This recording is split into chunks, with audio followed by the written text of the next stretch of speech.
আমার লাশ নিয়ে যাইব না, আমি যাইব না। লাশ তোমার হিন্দু মানুষ লাশ নিব মুসলমান আপনারা যদি আমার জোর করে নিতে চান আমি আপনারা আমার লাশ নেবেন, তাও আমি যেতে চাই না এখান থেকে। তোমার নাম? মার্জিয়া বাড়ি? রানীগাঁও। বাবা, তোমার বাবার নাম কি? রানীগাঁও কোন গ্রাম? রানীগাঁও বাজারে। বাজারে? উত্তর পাশে। কত নম্বর ওয়ার্ড? 2 নম্বর।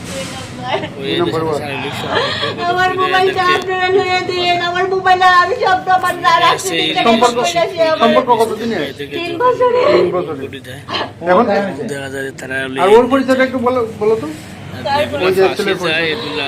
সে হলো এই বাসার গোপাল দেবের ছেলে বাসুচন্দ্র দেব। আচ্ছা, সম্পর্কটা কেমন? সেই গরু শিল্পালয়ের স্বর্ণের ব্যবসা করে। এখন তুমি কি চাচ্ছ? সে আমার বাচ্চার দায়িত্ব নেবো, আমারে নিবো, কারণ ও তো বলছিল আমারে বিয়ে করবো, স্বীকৃতি দিব, এটাই আমি চাই না, আর কিচ্ছু চাই না। আমি 1.5 মাসের অন্তঃসত্ত্বা। কত মাসে? 1.5 মাসের। জি, এখন এই বাসার গোপাল দেব ওনার ছেলে সন্তান, ও বলছে যে রেখে দাও। ডাক্তার বলছে যে আপনি শারীরিক ভাবে অসুস্থ, আপনি এই বাচ্চা নষ্ট আমি করতে পারতাম না, তাইলে কিন্তু করতে হইব। আমি কইছে হাজবেন্ডের সিগনেচার লাগবে, তখন তারা এসে আমি বলছি যে কিতা করতাম, হয় দেখো তুমি কিতা করতে রাখলে রাখো। আমি আমার শরীরে তো কন্ডিশন ভালো না, আমি ভালোভাবে যেতে পারি, হয় তাইলে রাখি দাও। আর 2 সপ্তাহ পরে যখন ডাক্তারও কইছে তুমি ডাক্তার দেখাইবা, বলছে 2 সপ্তাহ পরে যাওয়ার জন্য নিয়ে যাইবো। লন্ডন এক্সপ্রেসে গত বৃহস্পতিবার রাত্রে বইছে, বসার পরে বলছে যে আমি আজকে ডাক্তার দেখাইছি না তো কি তুই নিয়ে যাই, মানে নাইলে রাহাত আছে ও নিয়ে যাই, মানে সমস্যা নাই, আমি না যাই।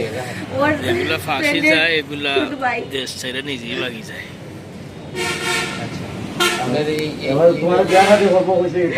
ওইটা বলছে বিয়ে করবে, তারপরে বলছে শুক্র শনি তো কোর্ট বন্ধ থাকে, আমারে বুঝিয়ে দিলেই যে আমি বুঝে বাড়িতে এখন রাত্রে হয়ে গেছে 8টা থেকে 10টা পর্যন্ত বুঝছে এখানে। বোঝার পরে বলছে যাও বাড়িতে। আমি গেছি, কইছি রবিবার, তাইলে রবিবারে কয়টার সময় কইছে 12টার সময় আইসো তুমি। এর ভিতরেই শনিবারে আমার সাথে ঝগড়াঝাটি কইরা বলছে এখন পূজা আমি পারতাম না, আমার কোনোভাবে সম্ভব না, তোমার যা ইচ্ছা তাই করো, আর নাইলে বাসা তুমি বাচ্চা নিয়ে আইসো, তুমি প্রেগনেন্ট যখন আমার বাপে করে তুলবো না। তারপরে আমি এর সাথে যোগাযোগ করার চেষ্টা করছি, সে বলছে বাসা তাইসো আমার বাপে গড়ে তুলবো, আর কিছু কইছে না। আর তারপরে আমি নিরুপায় হইয়া আমার ঘর থেকে 1 সপ্তাহ বাড়ছে দিতে জানি, শারীরিকভাবে অসুস্থ, আমার ফ্যামিলির জানাজানি হইয়া আমার মা বাড়ি করতে বের করে দিছে। এখন আমি ওর বাসাতে আসছি, আসার পরে ওর বাবা কারি জানি নিয়ে এসছে, ছেলেটা বলছে আমি দোকানে দেখলাম আর ডাকাতির মামলা দিয়ে দিব আমারে। আমি বলছি কেন, আমার কাছে প্রমাণ আছে। আমি কি এরপরে কি তোমার আমার সাথে কারাকারি করে আমি অনেক চিৎকার করছি, কান্নাকাটি করছি, আমার হাত মুড়াইয়া কি করছে, আমার মোবাইলটা নিয়ে গেছে। ওরা চিনে, আমি চিনি না, ওর বাবা